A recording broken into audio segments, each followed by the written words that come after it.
Ever since his breakout hit Mean Streets, Martin Scorsese has been renowned for telling stories that humanize gangsters and subvert the typical Hollywood mafia movie with a more accurate portrayal of the Italian-American experience.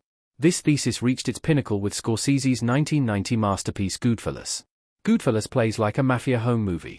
It has a sense of intimacy and a ring of authenticity that are almost never seen in gangster films. Goodfellas looks beyond the usual genre archetypes to explore the real human beings who get caught up in organized crime. Goodfellas chronicles the life of New York mobster Henry Hill, from his working-class upbringing to his tumultuous career in organized crime and his ultimate undoing in the illicit drug trade. As far back as he can remember, Henry grew up idolizing the mafia, but when he joins their ranks as a mid-level mobster, he quickly realizes it's not all roses.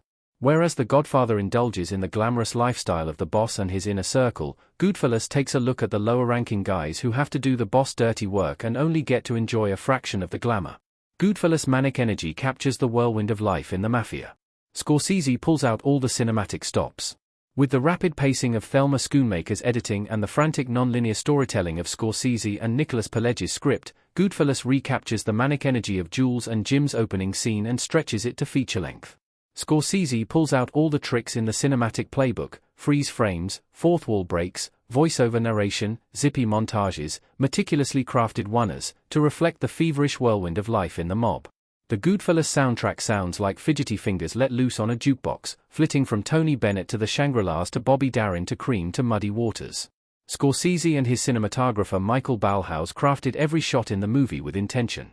As young Henry watches the mobsters outside his window, Scorsese borrows a shot of Norman Bates spying on Marion Crane from Alfred Hitchcock's Psycho to suggest a voyeuristic gaze and highlight just how enamored he is with their lifestyle.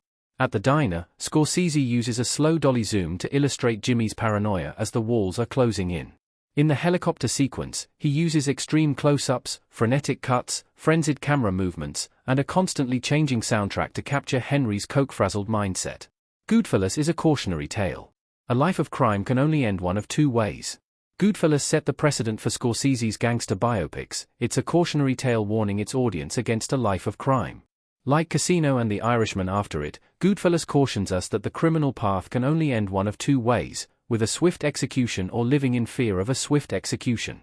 Goodfellas' ending hammers this home when Henry stands on the doorstep of his suburban prison and sees his whacked friend Tommy DeVito recreating a shooting scene from the Great Train Robbery.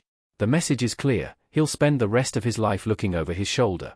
The first half successfully seduces us with the siren song of the mafia, the same way Henry gets swept up in it.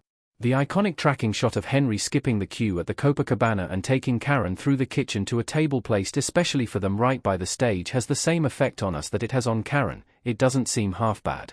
And then, in its second half, Goodfellas shows the devastating cost of falling into this life.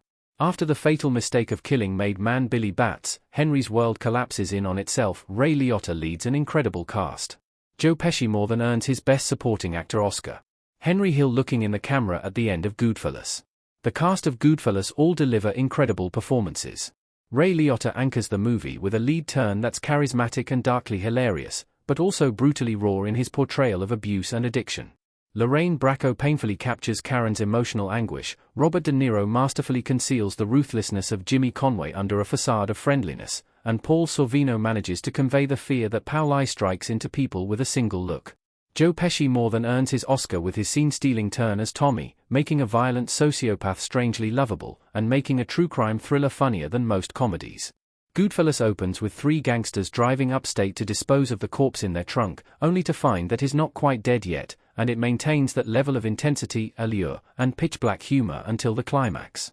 Save for Taxi Driver and Raging Bull, Goodfellas might be Scorsese's masterpiece and, on par with The Godfather and its first sequel, it's the greatest gangster movie ever made.